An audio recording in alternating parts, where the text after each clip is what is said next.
It's all about ICT innovations for jobs and productivity. Now, with me in the studio this morning, I have Dorothy Gordon. She's the Director General of the Ghana India Kofi Annan Center of Excellence in ICT. Good morning. Good morning, Benny. How are you? I'm good. Great. Thank you for coming into the studio. First question I want to ask you, what are some of the key issues involved when we talk about IT for productivity, jobs and growth? Well, there are a lot of issues, but I think what are the main ones? The main ones would be that as a country, you see that we're consuming more and more technology for our systems. Yes.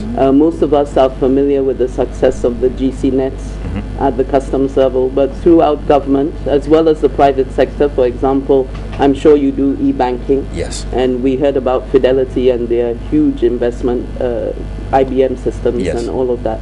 So we're consuming more and more technology, and we have to figure out a way in which we would have the capacity within Ghana to respond to some of those technology needs. Right.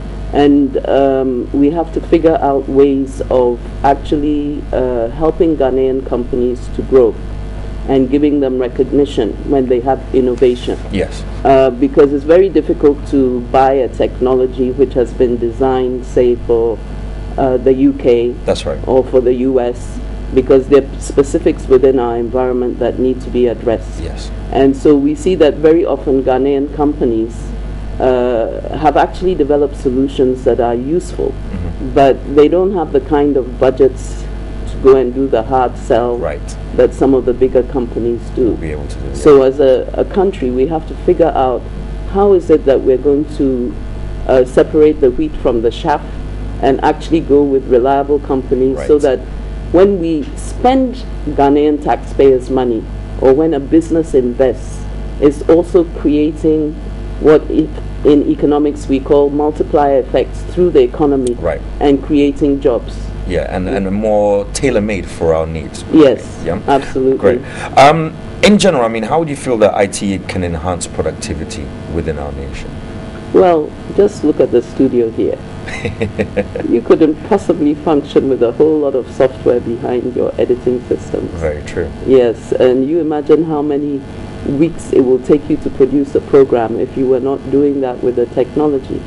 There's a lot of talk about too many people being in charge of too many processes, and that's slowing down processes and giving opportunities for unusual profits, let's put it that way. You know, so when you put in good software systems, they should speed up the process. And also the hardware and the network is very important. You see our National IT Authority has been putting in a lot of effort to create a good network throughout Ghana. So you just imagine what you're able to do with your mobile phone today. That's productivity. You did not have to travel to Kasoa or you know, that kind of thing. So that's very obvious kind of productivity gains. But then also it allows you to imagine a different future. Right. And abroad, people are developing very smart systems. For example, one of the problems we have in Accra is garbage collection. And you would be able, with a smart network, to actually see where you have the concentrations, where the car is now, whether it's going to be at your house that day, what is the queue at the landfill. So there are huge opportunities, and I have deliberately stayed away from health and education because it's so obvious the kind of gains that we could make. Yeah. Do you think as a nation we're ready to embrace these kind of changes? Because there will always be people that will believe that once there is a computer or some kind of software that they become obsolete. You know, it's a very interesting question, and actually The Economist last week has got a whole pull-out on this issue, which they're facing abroad. But I don't believe that we are at the stage they are at yet. And definitely the nature of the job will change. Right. But it should actually free you up to do something less repetitive and less boring Right. with your brain power. But that also imposes certain challenges on our educational system. Right. That we must be educating people who are capable of continuous learning so that they are able to adapt to new environments. So anyway, it's within that framework that we have every year a kind of concentration on discussions, trainings, stakeholder meetings at the Ghana India Kofi Annan Center of Excellence in ICT, so that we can showcase what Ghanaian entrepreneurs are doing, but also that we can take on certain issues. And so we'll be having a number of fora around this particular topic of jobs, productivity and growth, seeking the views of the youth. You know, our challenge in Ghana is creating jobs. So we can't give away jobs if we could create those That's jobs right. here. Yeah. And young people form the majority of our population. You are old, Benny.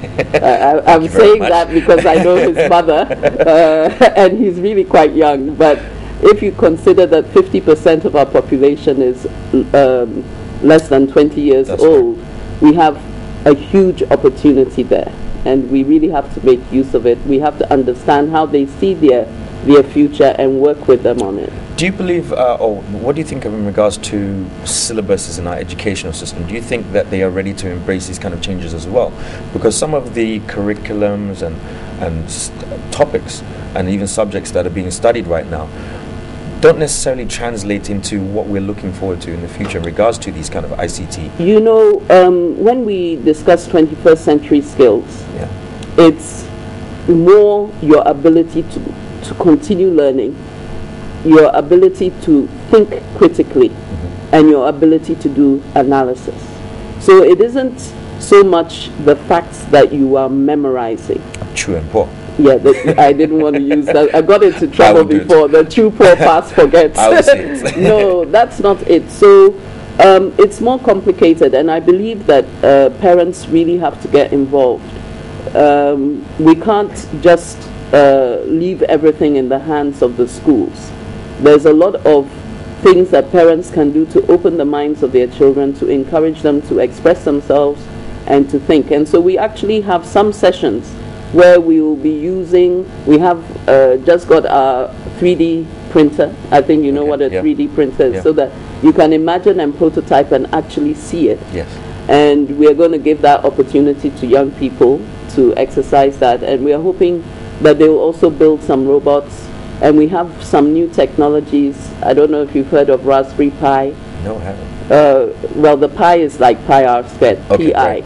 Raspberry Pi and Arduino. These are mini, how could I put it? It allows you to have a computer and strong computing power in a very small space and for a low cost. Oh, wow. And that means you can create also kinds of intelligent devices very easily. So we'll be teaching people how to do that. Because what we do at the centers, we really concentrate on preparing professionals for the IT industry, the people who would be taking those jobs, you know. And right now we have a lot of expatriates in the IT sector. Right. So that means there's a potential for a lot of Ghanaians to get jobs. Okay. Last question. I mean, considering when we think about ICT, first thing we think about is computers. When we think about computers, think about screens, machines, power.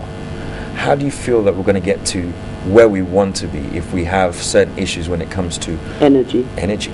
You're absolutely right. And what you find is the top IT companies are investing a lot into what is called green computing. Right. But as a country, I think that with the kind of developments I was hearing on the news, I haven't seen it personally, but I've seen it in other countries, that Germany is putting up a solar field in Tunisia or Morocco, can't remember which would feed into their national grid solar power. Right. So that means solar is a huge opportunity that Ghana can really tap into. Okay. And we've been hearing those noises from our ministry. I use it in my house. Okay, so Yes. you've already Yes, taken the first yes, step. but I would encourage as many Ghanaians as possible to go solar. All right. And we have even solar computers now. Do solar Yeah. computers now? Yes. All right, so we'll be looking at some of those hopefully very soon. So I hope you'll join us for the Innovation Week, which is happening from next week and going on this year exceptionally because it's our 10th anniversary. It'll be going on for 4 When weeks. next week? Oh, it starts from Tuesday. From Tuesday. And you go to our websites, the IT case. I can't, websites, nobody picks them up. But, if you search for Ghana India Kofi Annan Center of Excellence in ICT, you'll find our website, Okay. which has got all the details of the program. Okay. Yeah. But Benny, I'm going to invite you. I will come because if not, you tell my mother. So Yes, I'm yes. gonna have to. This has been Dorothy Gordon, Director General of the Ghana India Kofi Annan Center of Excellence in ICT. Thank you so much for coming in and spending Thank some you. time with us. All right.